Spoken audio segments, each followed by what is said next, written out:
일본과의 이 경제 갈등 점점 더 치열해지고 있습니다. 아베 정부가 조금 말도 안 되는 도를 넘어왔기 때문에 우리 정부로서도 단호하게 현재 대처를 하고 있는 중입니다. 그런데 여당 일각에서 도를 넘은 발언들이 나와서 논란이 되고 있습니다. 도쿄를 아예 여행 금지 구역으로 설정하고 올림픽도 보이콧해야 한다. 들으면 말은 시원한데 왜 이런 말씀을 하시는지 도움이 안 된다라는 비판의 이야기가 많습니다. 먼저 동경을 여행 금지해야 한다라고 말한 최재성 의원의 이야기부터 들어보시죠. 그 여행 자제는 금지 구역을 확대를 해야 됩니다. 네네. 그리고 동경을 포함해서 검토를 해야 됩니다. 왜냐하면 동경에서 방사능 물질이 기준치보다 4배인가 이렇게 초과돼서 얼마 전에 검출이 됐고. 도쿄에서 기준치 4배의 방사능이 나왔다. 최재성 의원이 이렇게 얘기했어요. 무서워서 도쿄 가겠습니까? 그뿐만 아니라 민주당의 문철희 간사인 신동근 의원은요. 도쿄올림픽이 방사능으로부터 안전하지 못하다면 올림픽 참가 여부 재검토부터 관광 금지까지 여당 간사로서의 역할을 다할 것이다.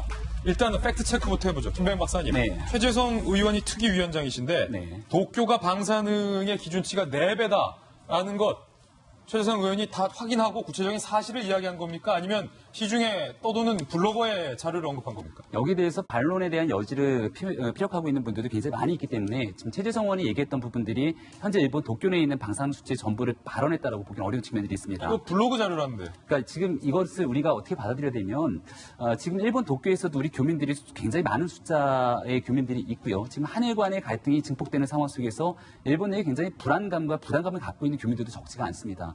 일본의 아베 총리가 지금 내년 도쿄올림픽을 성공적으로 치르기 위한 이 중차대한 과제를 갖고 있는 만큼 여기에 대해서 우리 정부에게 가해진 경제보복 조치에 대해서 상응 조치를 이와 같은 방식으로 하면 어떻겠는가라는 것이 이제 최재성 의원의 생각인 것 같은데요. 실질적으로 여행을 가지 못하도록 금지하게 된다는 것은 외교부가 내릴 수 있는 굉장히 극단적인 처방입니다. 대한민국에서 지금 여행 금지를 하게 되는 국가는 총 7개 국가가 있는데 시리아, 예멘처럼 정말 이 테러가 일어날 수 있는 국가들을 제외하고 나면은 이러한 조치를 취하기가 쉽지가 않은 상황입니다. 지금 저는 우리가 어제도 돌직구쇼에서 잠깐 말씀드린 적이 있는데 아베 총리가 하고 있는 대한민국 향한 극단적인 행태와 일본 전체 국민들은 좀 분리해서 볼 필요가 있다는 얘기를 드린 적이 있습니다.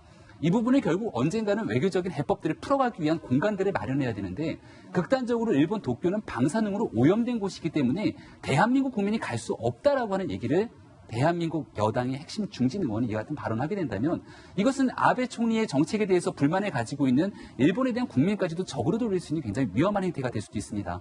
앞서 김진애 앵커가 합리적인 이성을 바탕으로 얘기해야 된다고 했는데 최재성 의원이 하고 있는 발언이 과연 일본에 대한 문제를 해결하기 위한 대일본의 발언인 건지 내년도 총선을 앞두고 있는 상황 속에서 국내 정치적 발언인 것인지에 대해서 갑론을발이 뜨거워질 수밖에 없는 대목인데 바로 민주연구원이 발간한 보고서에서 나왔던 총선에 유리할 수 있다라고 하는 내용들 때문에 이러한 의구심이 더 커져만 갑니다. 지금 불이 나 있고 불이 나 있다라면은 이 불이 난 상황에서 불을 끄는 것이 핵심인데 과연 무엇이 이 작금의 사태의 문제를 풀어내는 책임 있는 정치인의 자세인지 좀 돌아봤으면 좋겠습니다.